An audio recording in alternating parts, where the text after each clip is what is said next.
Place किए होते हैं ड्यूरिंग ईपी स्टडी, तो वो ऐसे प्लेस किए होते हैं जैसे नॉर्मल कंडक्शन सिस्टम है। नॉर्मल कंडक्शन सिस्टम में आपके जो कंडक्शन है HR से स्टार्ट होती है ना, ऐसे नोट तो HR की एरिया में, तो उसके बाद हिज का सिग्नल हिज आ जाता है, फिर CS आता है, तो फिर ये एप्लीकेशन बेसिकली RB में हमने रखा हुआ था। ठीक है ना, ये तो आपको उस दिन क्लियर हो गई थी ना। ये हमारी होती है साइनस रिदम। अब आगे जब आपको इस सिग्नल्स का पता चल गया तो फिर हमें आइडिया होना चाहिए कि हम मनूवर्स क्या कर रहे हैं।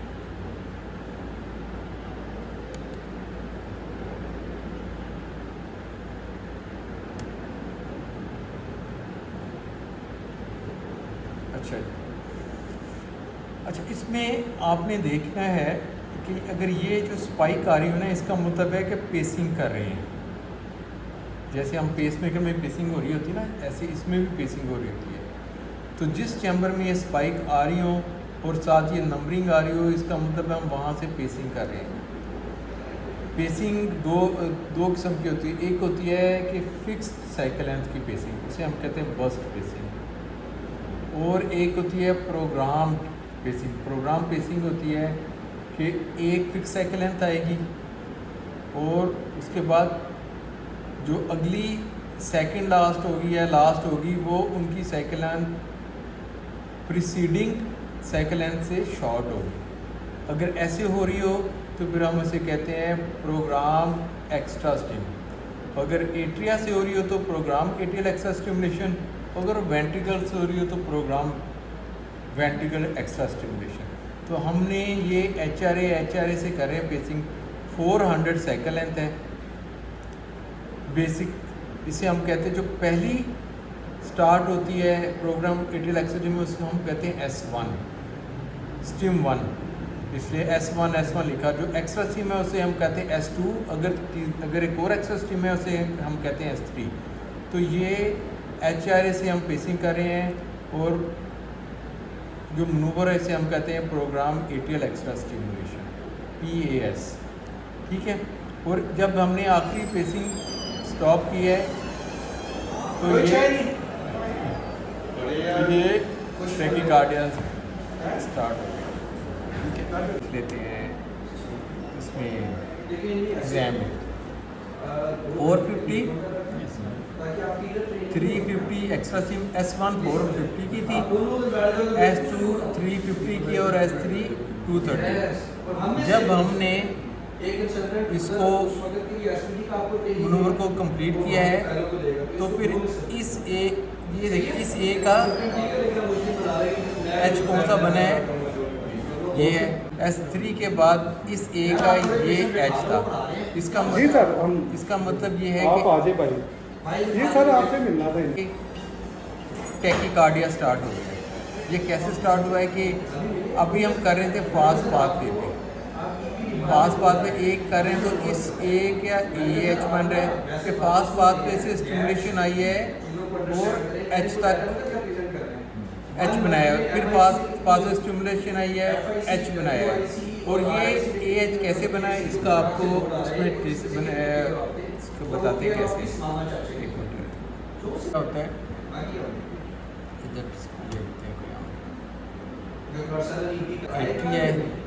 ये हमारा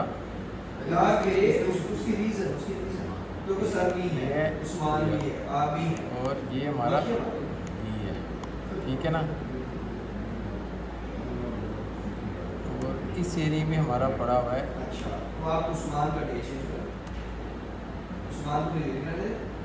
हिज पड़ा हुआ है, ये हिज का एरिया और ये हमारा नोट का एरिया है। ठीक है, नॉर्मली क्या है कि ये है हमारा, यहाँ से कंडक्शन स्टार्ट हुई, यहाँ गई, ये हमारा होता है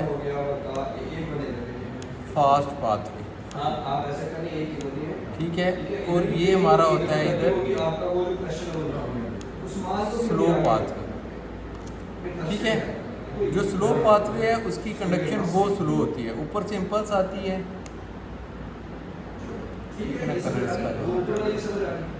तो वो दोनों तरफ जाती है। इम्पल्स आई, फास्ट पाथवे भी गई, स्लो पाथवे पे भी गई। क्योंकि फास्ट पाथवे की स्पीड ज़्यादा है, वो जल्दी क्रॉस करके नीचे जाता है, वी की तरफ से आता है, और एक इम्पल्स वापस घूम के स्लो पाथवे की तरफ भी आ जाती है। तो ये fast pathway continuously slow pathway को ब्लॉक करता है। ऊपर से हर दफ़ा इम्पल्स आएगी, दोनों तरफ जाएगी, स्लो पाथ फास्ट पाथवे में भी जाएगी, स्लो पाथवे में भी जाएगी। अब आपने जो फास्ट पाथवे को इतना स्पीड से पेस करना शुरू किया, एक्स्ट्रा स्ट्रीम देनी शुरू की कि आपने इम्पल्स ऊपर से भेजा, आखिरी इम्पल्स ऐसी आई, इधर ले लेते हैं फास्ट। एक इम्पल्स ऐसी आई कि उस वक्त आपने फास्ट पाथवे को इतना फटीग कर दिया हुआ था कि यहाँ वो रिफ्रैक्टरी था, लेकिन स्लो पाथवे रिफ्रैक्टरी नहीं था। इम्पल्स आई स्लो पाथवे से, ठीक है ना, वो उस वेंट्रिकल तक भी चली गई और उसने फास्ट पाथवे ब्लॉक था। जितनी देर में ये इम्पल्स ब्लॉक थी, और ये जब स्लो पाथवे फास्ट पाथवे की तरफ आई तो स्लो फास्ट पाथवे रिफ्रैक्टरी नहीं था, इसलिए इम्पल्स ऊपर भी चली गई, ठीक है ना। तो ये सर्किट बन गया, ठीक है। इम्पल्स नीचे भी गई, ऊपर भी गई। ये जब पूरा ऐसे सर्किट चल रहा होता है तो ये टैकीकार्डिया चल रहा होता है, ठीक है। ये जंप का आपको बताते हैं, ये जंप कैसे होता है। अच्छा, ये जंप, ये है फास्ट पाथवे है, इज दैट। नॉर्मली क्या होता है, स्लो फास्ट पाथवे से बना, तो ये जो टाइम है इधर से फास्ट पाथवे से टाइम AH जाने में थोड़ा लगेगा, ठीक है। जब ये हो गया ब्लॉक तो इम्पल्स कहाँ से आई, स्लो पाथवे से ज़्यादा टाइम लेगी, ज़्यादा टाइम लेते फिर इसने हिज बनाया। क्योंकि ये स्लो थी, स्लो पाथवे से टाइम ज़्यादा लिया, इसलिए H को डिप्राइज होने में भी टाइम ज़्यादा लगा। इसका मतलब कंडक्शन फास्ट पाथवे ब्लॉक करके हिज तक गई है स्लो पाथवे के थ्रू, तो AH लंबा हो गया। जब AH लॉन्ग हो गया, इसका मतलब है कि इम्पल्स अब गई है स्लो पाथवे। AH जंप का ये कॉन्सेप्ट, ये आपको क्लियर होगी बात, ठीक है। ट्रेसिंग की तरफ जाते हैं, 2 से 4 हफ्ते में कर लेंगे। स्लो पाथवे पे गई ये जंप, फिर क्या, ये फास्ट पाथवे, पूरा सर्किट बन गया। स्लो फास्ट स्लो से जा रही है एंटीग्रेड, वापस फास्ट पाथवे से आ रही है, सर्किट चलता जा रहा है। वो उसने सर्किट को ऐसा बिजी रखा हुआ है कि ऊपर से जब भी इम्पल्स आके फास्ट पाथवे में जाने की कोशिश करती है तो उसको फास्ट पाथवे रिफ्रैक्टरी मिल रहा है, इसलिए सर्किट चलता रहता है। तो ये टैकीकार्डिया। अगर ऐसा टैकीकार्डिया जिसमें V और A साइमल्टेनियस आ रहे हो, या फिर V to A का जो ड्यूरेशन है, इस V से ये जो A का ड्यूरेशन 90 मिलीसेकंड से कम हो, हम उसे कहते हैं शॉर्ट आर्बी टैकीकार्डिया। जब ये टैकीकार्डिया चल रहा हो, आपसे एग्जाम में पूछेंगे कौन सा टैकीकार्डिया, तो आपने इसकी DD देनी, डिफरेंशियल डायग्नोसिस। डिफरेंशियल डायग्नोसिस आपका होगा टिपिकल ANRT और दूसरा जंक्शनल टैकीकार्डिया। दोनों की इनिशिएशन ऐसे ही होगी, ठीक है।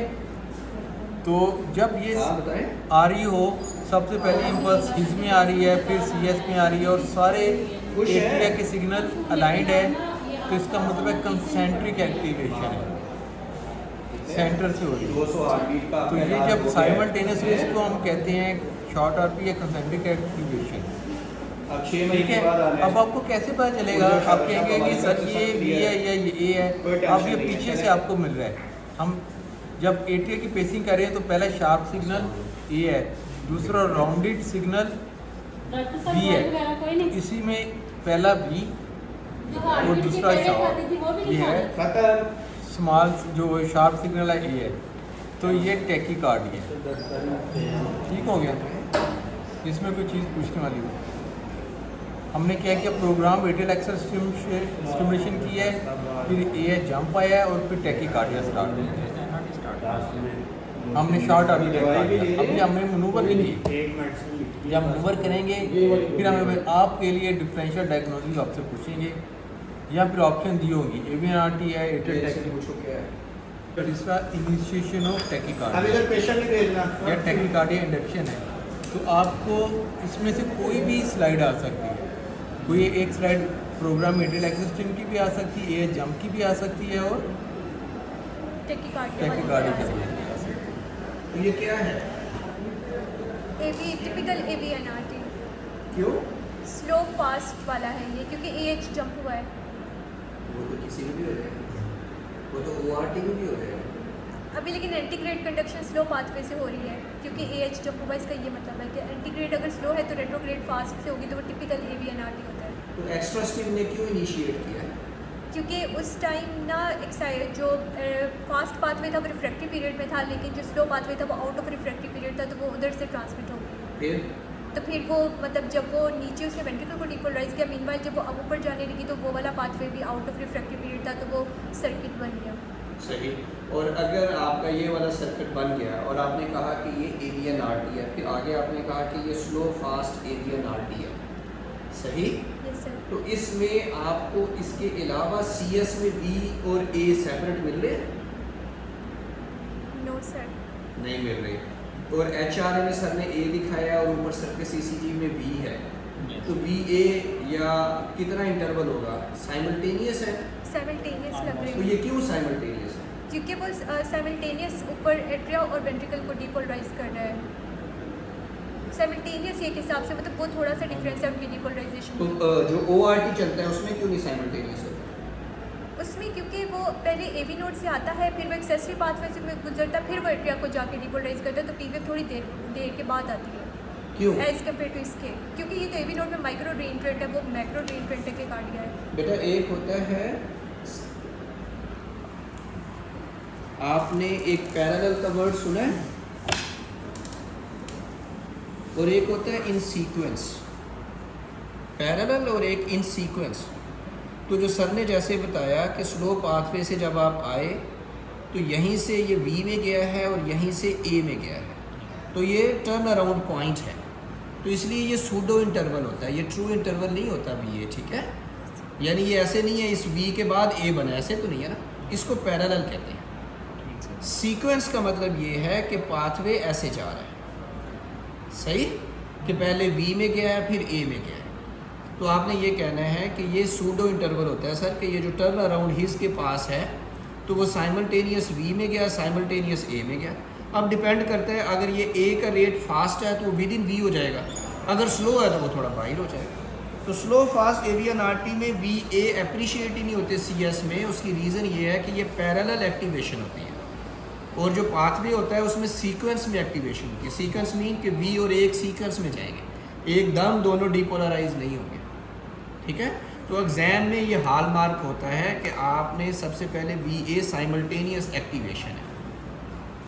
बाकी आपने बहुत अच्छा बता दिया, और मेरा ख्याल है आपके लेवल पे आपकी ये स्लाइड पास है। वह वर्डिंग अच्छी इसकी कर लें। वर्डिंग लिखने में प्रॉब्लम करती है कि सर ने जैसे कहा है कि मैनूवर का नेम क्या है?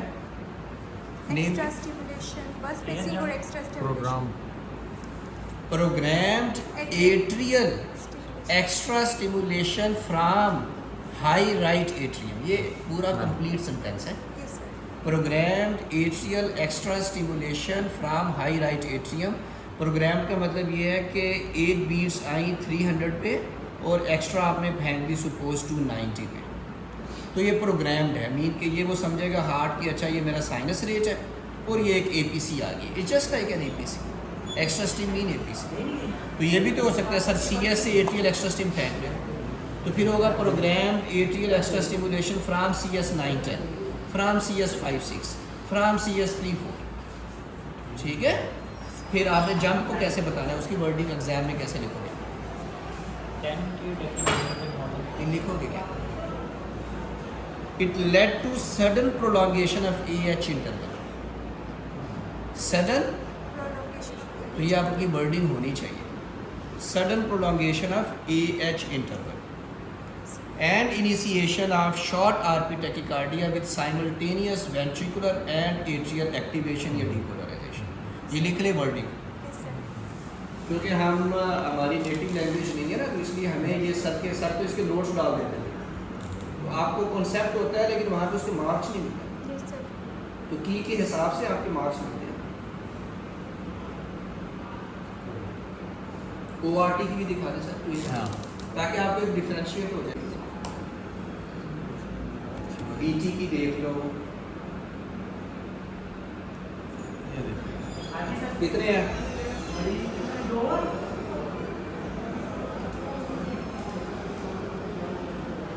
ये सर अक्सर क्या बात है, बड़ी ज़बरदस्त स्लाइड है, इसको देखो आप, क्या इसमें देखो मैनुअल नहीं है, सिर्फ टैकी की फाइंडिंग्स हैं।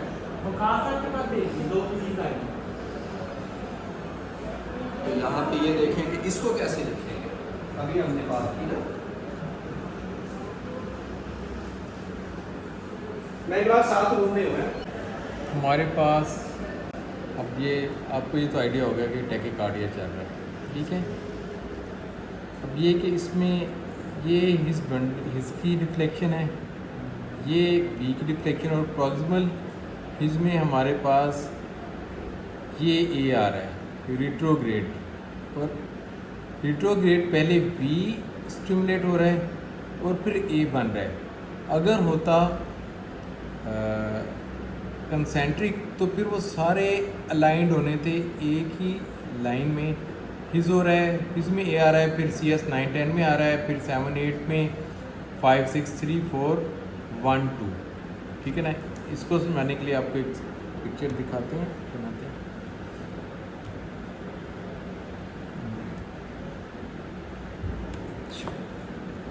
नॉर्मली क्या था जो हमने पहले देखा है कि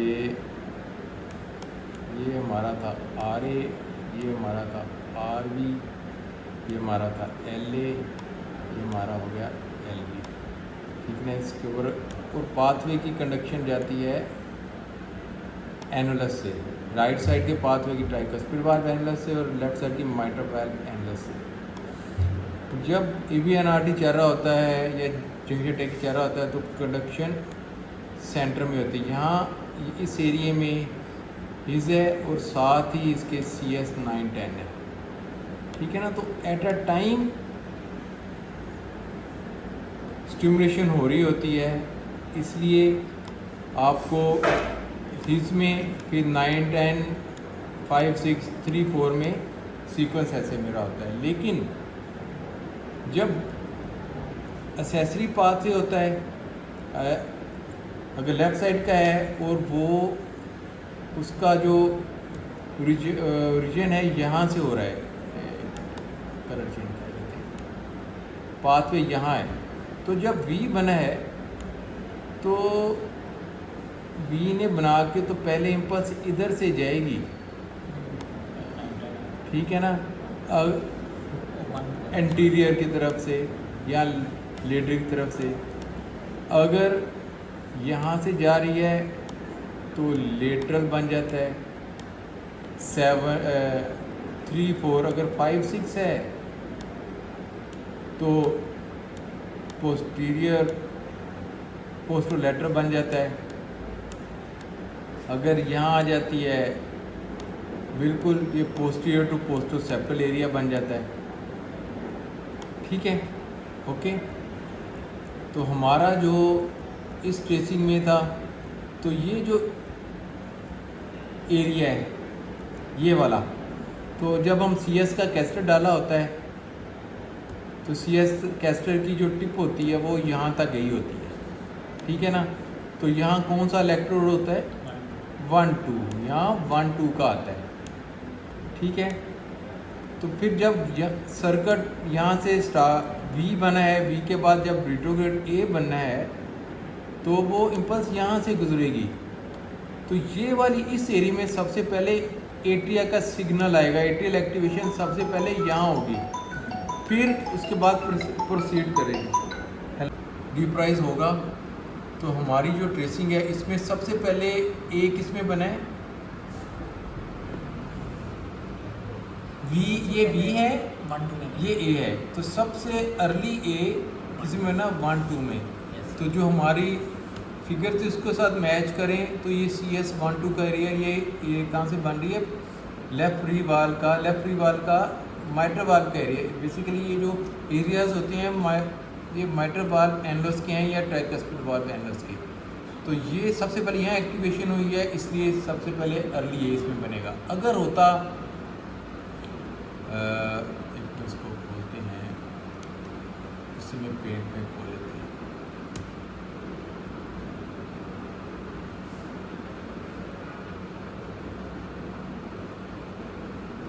अगर ये होता अगर ये यहाँ से यहाँ पाथवे यहाँ होता तो हमारा जो अर्ली है वो 3 4 में होना था।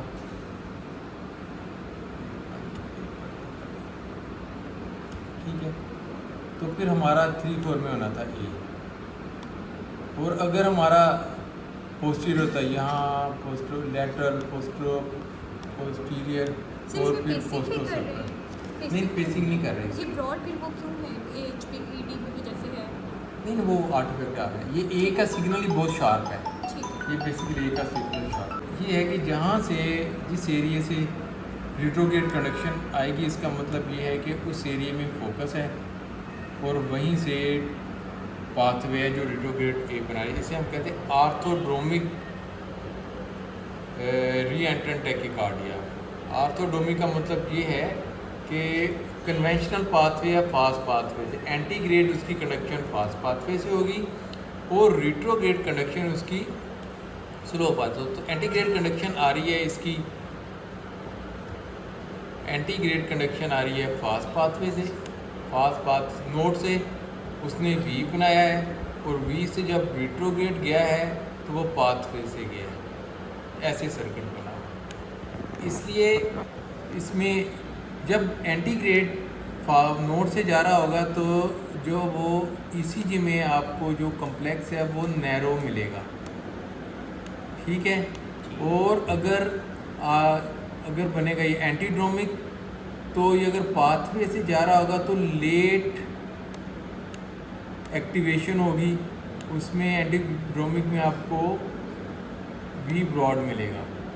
एंटीड्रोमिक में जब भी एंटीड्रोमिक चलेगा टैकीकार्डिया उसमें ब्रॉड होगा वी हो गया क्यूरस, और आर्थोड्रोमिक में क्यूरस नैरो होगा क्योंकि उसने एंटीग्रेड वेंट्रिकल की एक्टिवेशन एंटीग्रेड हो रही है। रिट्रोग्रेड होगी अगर पाथवे से होगी तो स्लो होगी कंडक्शन।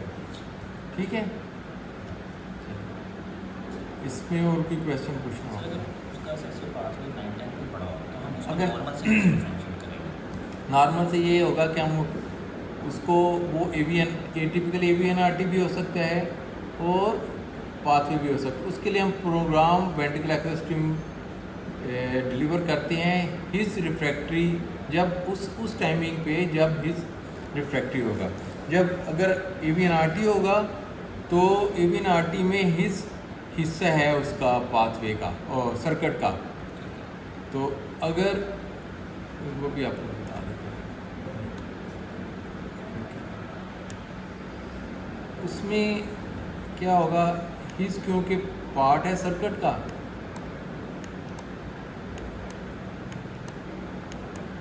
ये हिज है। ठीक है, अगर AVNRT होगा, अगर हम एक्स्ट्रा स्ट्रीम उस ड्यूरेशन में भेजेंगे जिस वक्त हिज रिफ्रैक्टरी है, ठीक है, तो वो हमारी एक्स्ट्रा स्ट्रीम ऊपर जा ही नहीं सकेगी, यहाँ ब्लॉक हो जाएगी। अगर पाथवे होगा तो हम उस टाइमिंग में भेजें जब हिज रिफ्रैक्टरी होगा तो इम्पल्स इधर भी जाएगी, यहाँ से तो ब्लॉक हो जाएगी लेकिन पाथवे से कंडक्ट हो के ए बना देगी। ठीक है, ये है पाथवे। तो क्लियर हुई बात कि नहीं क्लियर हुई? इसके रिफ्रैक्टरी में स्टिमुलेट करेंगे। देखें एवियन आरटी में हिज इधर सेंटर में पड़ा हुआ है, तो उसको वो एवियन आरटी का सर्किट डीपोलराइज कर रहा है बार बार। ठीक है ना, हमने टाइमिंग को ढूंढनी है। टाइमिंग कौन सी होगी? ये वाली। अगर हम इस टाइमिंग पे पीवीसी फेंकेंगे तो अगर होगा एवियन आरटी तो उस वक्त हिज डीपोलराइज हो चुका होगा, तो उस टाइमिंग में भी फेंकेंगे तो यहीं ब्लॉक हो जाएगी, क्योंकि हिज उसको क्रॉस नहीं करने देगा। ठीक है, अगर एसेसरी पाथ पे होगा तो उसका हिस्से लेना देना कोई नहीं, वो इधर से नहीं गुजरेगी इम्पल्स, वो इधर एसेसरी पाथवे से गुजरेगी। जब एसेसरी पाथवे से गुजरेगी तो साथ ए भी जल्दी बन जाएगा। ठीक है, आई बात की समझिए। वैसे ईपी वालों की बात है, ये जिनका डलर की जरूरत नहीं है इसकी। ठीक है, तो हिज रिफ्रैक्टिव पीवीसी का मतलब यही है कि हमने हिज के रिफ्रैक्टिव पीरियड में डालनी है पीवीसी। यहाँ से हम पेस्ट करेंगे, एक्सट्रीम फेंकेंगे उस वक्त, उस टाइमिंग पे जब हिज रिफ्रैक्टिव होगा। वो हम कैसे निकालते हैं, वो हम यहाँ से मेजर कर लेते हैं। हम ये वाला ड्यूरेशन मेजर कर लेते हैं। सो हम ये हिज काम है, इसमें हिज सबसे ऊपर। हाँ सॉरी, इसमें हम ये वाला ड्यूरेशन लेते हैं। हम कहते हैं इतनी साइकिल लेंथ के अंदर अगर हम पीवीसी फेंकेंगे तो फिर वो उस वक्त ए बी नो हिज जो है वो रिफ्रैक्टिव होगा, वो उसको गुजरने नहीं देगा। ठीक है, पाथवे होगा तो उसको एक इधर से ब्लॉक है तो उसको सेकंड रास्ता मिल जाएगा, तो इधर से गुजर जाएगी। अगर ये एसेसरी पाथवे कोई नहीं है तो यहीं ब्लॉक हो जाएगी। ठीक है, तो अगर वो कंडक्ट कर जाती है हिज पर, इसका मतलब है कि पाथवे प्रेजेंट है। अगर नहीं कंडक्ट करती तो इसका मतलब पाथवे कोई नहीं है, सिर्फ एक ही सर्किट है जो नोड के ऊपर डिपेंडेंट है, नोड के अंदर से या इसके अंदर से गुजर रहा है। ठीक है, ये क्लियर होगी बात? VH की लेंथ से कम रखना होता है। हाँ रिफ्रैक्टिव हाँ, फिर रिफ्रैक्टिव। ठीक है, चलिए आगे और कौन सी ट्रेसिंग करेगा? ज़्यादा ही हमने ट्रेसिंग चलेगी वैसे।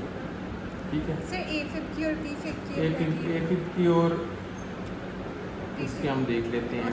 पहले AF ECG में आपको देखना है कि A ज़्यादा है या B ज़्यादा है। ठीक है, कोई भी ECG उसमें आपने देखना होता है A एक जितनी है, A ज़्यादा है या B ज़्यादा है। अगर A ज़्यादा है तो फिर देखना है कि A का A रेगुलर है या इरेगुलर है। अब इसमें देखिए V कितने हैं, ऊपर वाली ECG भी आपको बता रही है 4 कि रिदम इरेगुलर है। V इधर आया है, फिर अगले जो V हैं उनका गैप कम है, तो ऊपर इस सरफेस का आपका इरेगुलर रिदम है। तो फिर आपने देखना है इसमें देखा CS में दो किस्म के सिग्नल आ रहे हैं। जो बड़ा सिग्नल है ये वीक है, हो गया, ये सिग्नल वीक है, और बाकी जो शार्प सिग्नल है वो एक है। इधर बी का आके राउंड सिग्नल आ जाता है। जब ए ज़्यादा, फिर देखना ए अगर रेगुलर है तो एटिव फ्लटर है और उनकी मॉर्फोलॉजी सेम है। अगर ए इरेगुलर है और उनकी मॉर्फोलॉजी भी डिफरेंट है, रेगुलर है ए ज़्यादा है, तो ये ट्रेसिंग है एट्रियल फिब्रिलेशन की। अगर हम इसको उल्टा कर दें कि जिसमें बी ज़्यादा हो और ए कम हो और V और A का रिलेशन ना हो तो वो VT बन जाता है। ठीक है, ये इसमें हम दिखाते हैं VT।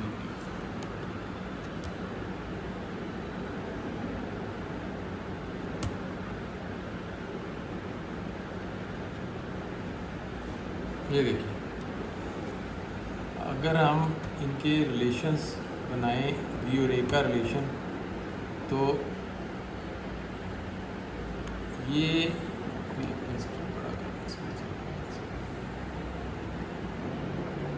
ये बी का रिलेशन देखें और ये बी ए रिलेशन देखें और इस बी और यहाँ दो बी आए हैं, ठीक है ना, ए कोई नहीं आया।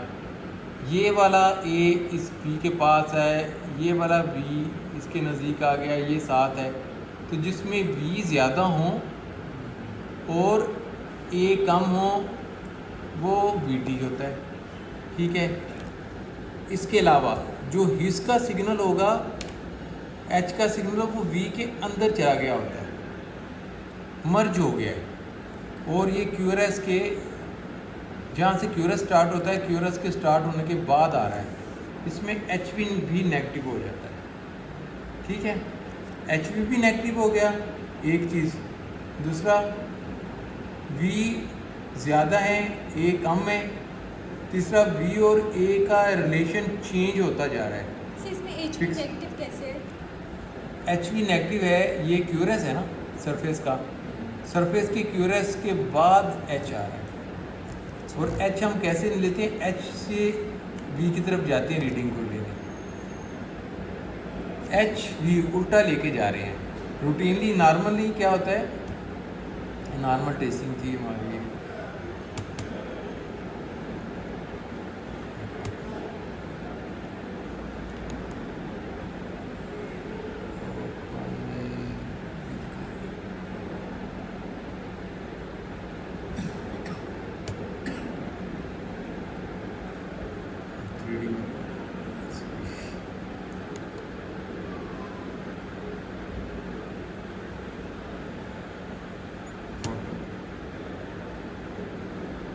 इसमें देखें, इसमें ये एच बना है और फिर सरफेस का बी बना है, इसमें एच भी पॉजिटिव है।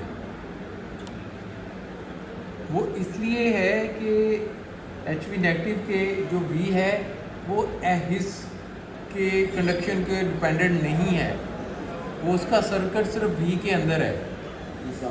हाँ बैठ जाए, तो उसका सर्किट बी के अंदर ही है, इसलिए वो कभी हिस को वो ए बनाता जा रहा है विदाउट इन्वॉल्विंग हिस, उसको ज़रूरत नहीं है एच की कंडक्शन की, ठीक है।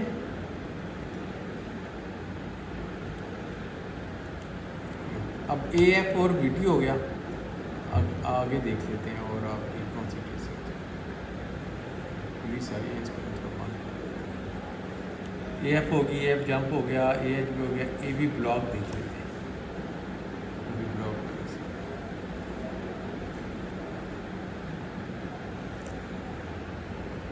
ठीक है, इसमें देखें ए अगर सी एस में देखें ए बी है, बी ए है, ए खाली आ रहे हैं, फिर बी आ रहा है। इसका मतलब ये है कि बी अपनी मर्ज़ी से उसके कॉम्प्लेक्स आ रहे हैं, ए फिक्स रेट पे आ रहा है, तो ए बी डिसोसिएशन है, ए का बी के साथ कोई लिंकिंग नहीं है, ए मोर देन बी है, ठीक है ना। तो ए रेगुलर है, ठीक है। और ए बी अगर ए रेगुलर हो और ए बी का रिलेशन बी के साथ हो, हर ए के साथ बी बन रहा हो, या दो ए के साथ एक बी बन रहा है, दो ए के साथ बी बन रहा है, तो फिर हम उसे फ्लटर 2:1 भी कह सकते हैं इसमें, क्योंकि इसका एक ए दो ए के दरमियान दो बी आ रहे हैं और इन ए के साथ कोई भी नहीं आए, तो ये ए बी डिसोसिएशन है। अब ए बी डिसोसिएशन किस लेवल पे है, ये देखिए ए है, कोई हिज नहीं बना, बी बन गया, ये एच बना है, ये बी बना है, इसमें हिज का आ रहा है सिग्नल, इसका मतलब बिलो हिज है, हिज बन रहा है, हिज से नीचे है, बिलो हिज ब्लॉक है, ठीक है, इंफ्रा हिजियन ब्लॉक है। एक और ही देख लेते हैं, एक और इसके साथ भी ब्लॉक ही है।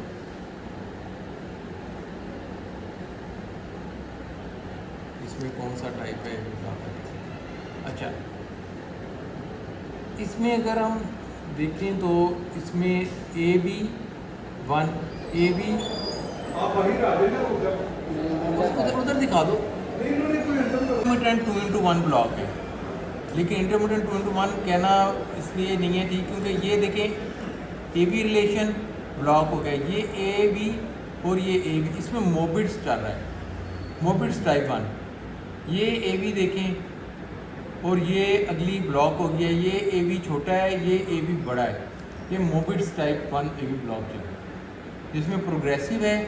तो आपकी जो सबसे ज़्यादा इम्पोर्टेंट ट्रेसिंग में से जो सिग्नल है वो सी एस का होता है, जिसमें आपको एट अ टाइम ए और बी का सिग्नल मिल रहा होता है। उसमें ए और बी का रिलेशन आपको सारी ट्रेसिंग का बताता है। आपको टैकीकार्डिया हो, ब्रैडीकार्डिया हो, तो आपको सी एस की ट्रेसिंग पे बहुत ज़्यादा फोकस करना चाहिए, ठीक है। और कौन सी रहेगी हमारी ब्लॉक के भी जंक्शनल। अब वो टैकीकार्डिया चल रहा था, अगर बहुत स्लो रेट चल रहा है, ठीक है ना, एक ट्रेसिंग में 4 तक ही कम्प्लेक्स आ रहे हैं एक रफ एस्टिमेट के तौर पे, और वो साइमल्टेनियस आ रहे हैं, तो आपका पहला डिफरेंशियल डायग्नोसिस क्या होगा? Junctional rhythm, jet. और अगर रेट इसका ज़्यादा हो तो आइडियली साइकिल लेंथ दी होती है, इसमें साइकिल लेंथ नहीं दी हुई। अगर इसमें साइकिल लेंथ दी हो तो उससे आपको आइडिया हो जाएगा। जो भी आपको ट्रेसिंग दी जाएगी उसमें साइकिल लेंथ होगी, उसका अगर साइमल्टेनियस है और उसका रेट 100 से कम है या उसकी साइकिल लेंथ 1000 मिली सेकेंड से ज़्यादा है, तो वो उसको हम कहेंगे जंक्शनल रिदम या जंक्शनल ब्रैडी। और क्या है? साइनस ओआरटी, प्रीग्राम साइनस, शॉर्ट आरटी टैकीसी, ये वी पेस की भी एक देख लें इसकी और उसकी ट्रेसिंग देखें। हम वी पेस कर रहे हैं, जब वी पेस कर रहे हैं तो समझें कि टैकिक हम जब वी को पेस किया है तो रिट्रोग्रेड ए अगर बनता है अर्ली हिज में, तो इसका मतलब है कंडक्शन हिज से जा रही है। और अगर हिज से अलावा कंसेंट्रिक हम उसे कहेंगे, अगर हिज के अलावा सी एस के किसी भी ट्रेसिंग में ए अर्ली बन रहा है, इसका मतलब उसे हम कहते हैं एक्सेंट्रिक रिट्रोग्रेड कंडक्शन है, रिट्रोग्रेड एटियल एक्टिवेशन है। अब इसमें जब वी पेस किया तो अर्लीस्ट सिग्नल किसमें बना है? ए का अर्लीस्ट सिग्नल किसमें बना है? 1-2 में। तो ये एक्सेंट्रिक बनी है कि कंसेंट्रिक बनी है? Eccentric retrograde atrial activation sequence है इसमें। तो इस ट्रेसिंग को अगर आ जाए तो आपने लिखना है there is ventricle pacing leading to eccentric retrograde atrial activation with earliest A in CS 1-2, ठीक है।